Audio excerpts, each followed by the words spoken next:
Hello healthy people, ఈరోజు మన కిచెన్లో super tasty the best veg పులావ్ని ఎలా చేసుకోవాలో చూపిస్తున్నాను. ఈ రెసిపీని ఒక్కసారి ట్రై చేయండి. తిన్న వాళ్ళందరూ ఆహా ఏమి రుచి అనకుండా ఉండలేరు. అంత టేస్టీగా ఉంటుంది. అలాగని ఎక్కువ టైం కూడా పట్టదు. ఆడుతూ పాడుతూ ఈజీగా చేసేయచ్చు. మరి ఇంత టేస్టీ రెసిపీని ఎలా చేసుకోవాలో చూసేద్దాం పదండి. స్టవ్ మీద ఒక కడాయి పెట్టుకోండి. అందులోకి 2 బిర్యానీ ఆకులు, 4 ఇంచులు దాల్చిన చెక్క, 3 యాలకులు, 2 లవంగం మొగ్గలు, 2 టేబుల్ స్పూన్ల ధనియాలని వేసి మంటని లో ఫ్లేమ్లోకి పెట్టుకొని దోరగా వేయించుకోండి. ధనియాలు ఇలా లైట్గా వేగిన తర్వాత ఇందులోకి 1/2 టీ స్పూన్ వరకు జీలకర్ర వేసుకోండి. జీలకర్ర వేసుకున్న తర్వాత ఎక్కువసేపు ఫ్రై చేసుకునే అవసరం లేదండి. జస్ట్ అలా ఒకసారి కదిపేసి స్టవ్ ఆఫ్ చేసేసుకొని దినుసులన్నిటిని పక్కకు తీసుకొని పూర్తిగా చల్లారిపోనివ్వండి. కంప్లీట్గా చల్లారిపోయిన తర్వాత వీటిని ఒక మిక్సీ జార్లోకి వేసుకొని ఫైన్ పౌడర్ లా గ్రైండ్ చేసుకొని పక్కన పెట్టుకోండి.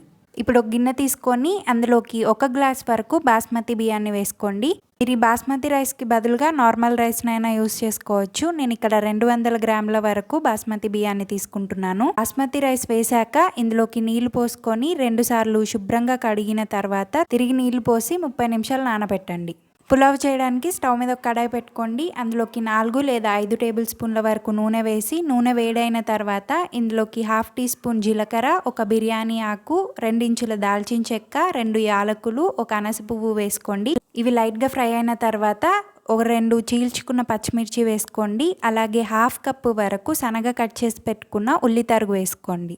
మంటని మీడియం ఫ్లేమ్లోకి పెట్టుకొని ఉల్లిపాయని లైట్ గోల్డెన్ బ్రౌన్ కలర్ వచ్చేంత వరకు ఉల్లిపాయలు ఇలా వేగిన తర్వాత ఇందులోకి 1/2 కప్పు వరకు సన్నగా కట్ చేసుకున్న క్యారెట్ ముక్కలు, 1/2 కప్పు దాకా మీడియం సైజులో కట్ చేసుకున్న బంగాళదుంప ముక్కలు, అలాగే 1/2 కప్పు దాకా క్యాబేజ్ తరుగు వేసి ఇందులోనే 1/2 టీ స్పూన్ పసుపు, ముక్కలు తొందరగా మగ్గడానికి 1/2 టీ స్పూన్ ఉప్పును వేసి మూత పెట్టుకుంటూ ముక్కలన్నీ మగ్గేంత వరకు మగ్గించండి.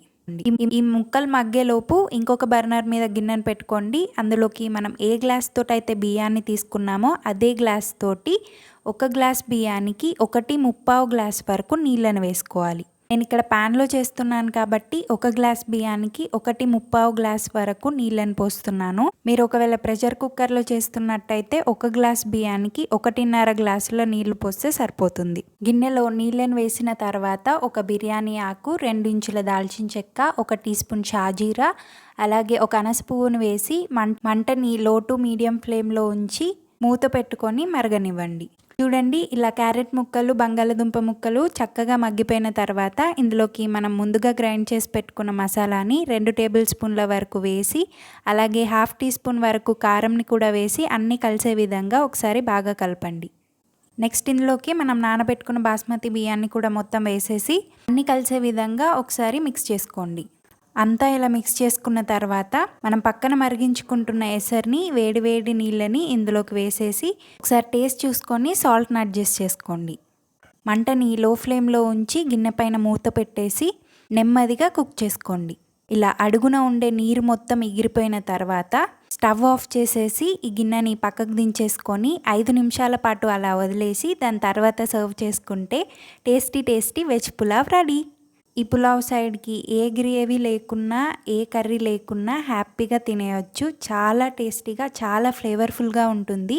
డెఫినెట్గా ట్రై చేసి మీకు ఎలా వచ్చిందో నాకు కింద కమెంట్ సెక్షన్లో తెలియజేయడం మర్చిపోకండి. అలాగే మీకు నా వీడియో నచ్చితే వీడియోని లైక్ చేసి ఛానల్ని సబ్స్క్రైబ్ చేసుకోండి.